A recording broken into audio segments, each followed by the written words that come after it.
Hey guys, Grumpy here with another farming video. This is a follow-up to yesterday's initial testing. So I reoriented the fields. Now they're in an east-west configuration instead of the north-south that we tested before. It doesn't seem to make a difference on collection rates. They seem to collect what you'd expect regardless of how the farm is oriented. Again, I went with barns to the left and right. So maybe it had no effect because essentially the entire field is rotated. If I built the barns above and below, and I built these side by side, that might yield something different. But just from watching the farmers, I don't think it makes any difference. As long as you have barns near your fields, they seem to collect the same amount. So originally I did this with an 8 by 15 going all the way up to 12 by 15. I got 100% collection rate on every field for the last 3 years, so I just concluded the test early.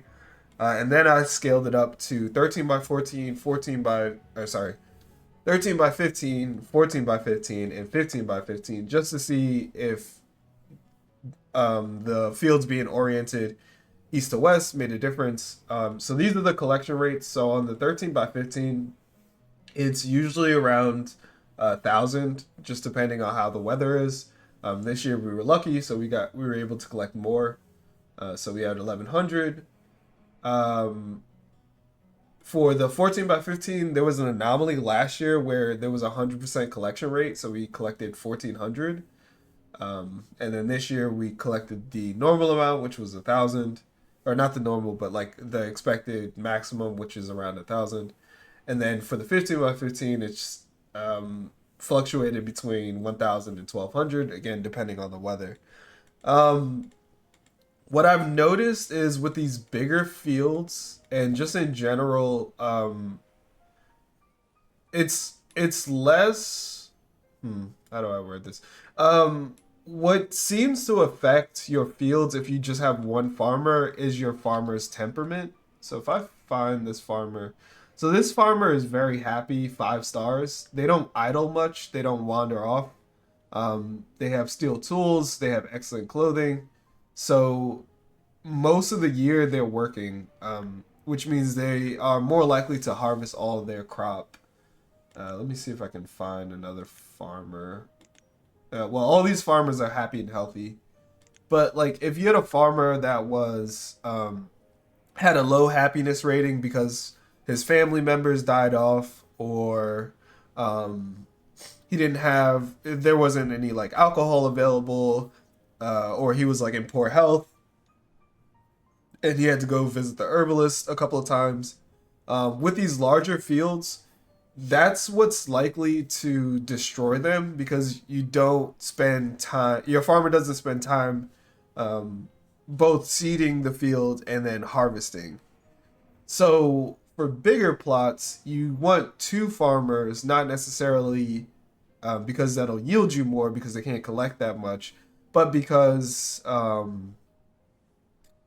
if one farmer is preoccupied with getting clothing, feeding themselves, whatever, idling, the other farmer will step up and continue to work the field.